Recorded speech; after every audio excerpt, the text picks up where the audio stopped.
Learning the facilitation part of TIE was one of the hardest things we did in it, I think, because while the acting side of it and the performing we kind of get used to, and facilitating while on stage is kind of what we're used to as actors. Facilitating kind of one-on-one when we go out into the audience was both hard to practice and hard to learn,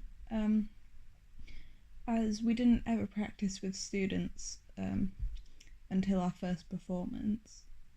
We had to rely on our teacher or our or other people in our class to kind of pretend to be students and sometimes like play devil's advocate and just kind of make us think more about what we're saying. So for the most part it was just Mr. Chip, our teacher, who was kind of pretending to be a year 11 student, but quite a like a very annoying one and never really cooperated at all. So we'd try and ask questions, and then he'd kind of like be the worst of the worst kind of student, not really answering or saying anything, just either saying that he's confused or like repeating back to us what we've said. So through this we kind of had to try and figure out what we were going to be saying. I never got picked on to try and talk to him while he was playing a student, so I never got to try out the things that I was kind of thinking about.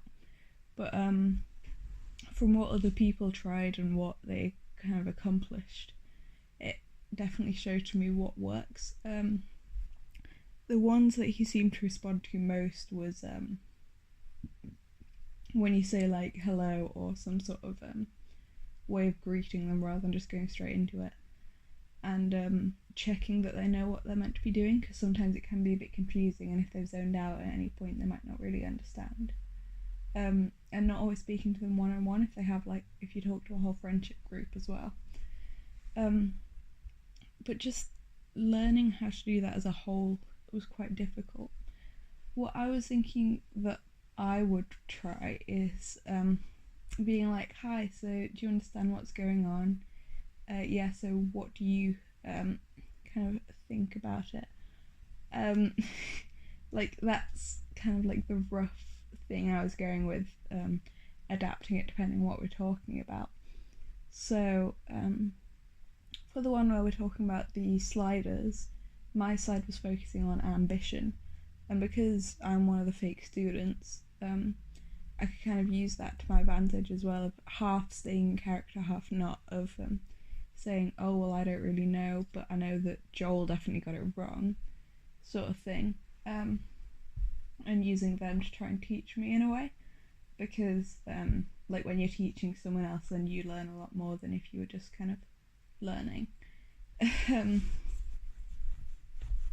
So with that instance I'd be like, hi, so do you understand what's going on with the slider, sort of idea, and they'd either say yes or no.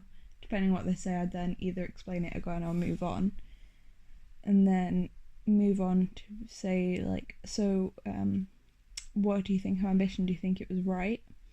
If they said yes, then I'd ask them why it was right, and because we've made it so that it is wrong, I'd kind of want to push them towards them saying it's wrong and saying where we think it should be, which was quite far down. So if they said that it was right and it should be high, then I'd try and push them towards the lower thing of being like, oh, but do you think he liked Duncan? And with the quotes being on the board, I'd reference them to say that they're lower.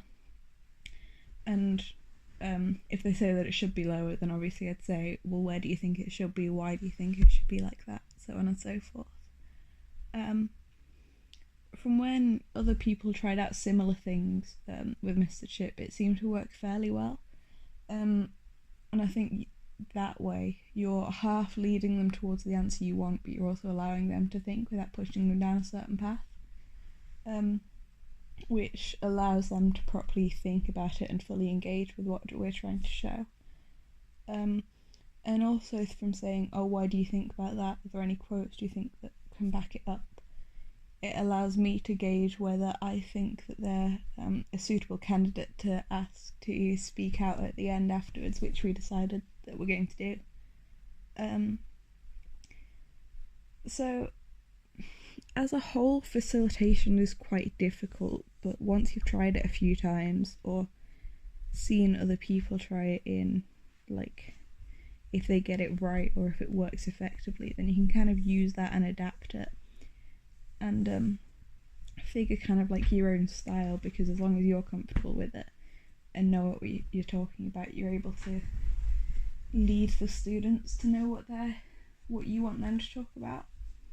So as a whole, I'm quite comfortable with facilitation as an idea, but I think in practice it'll definitely take some getting used to, so I'm not sure how the first performance will go with that side of things, just because I've never really practiced it and I'm not sure how good I'll be at it and trying to engage them, and if I come across someone that isn't cooperating well, I don't really know what I'll do. But as we're doing 2 performances, I'll try as much as I can in the first one, but then use that as like a learning point for the second one and adapt it for then.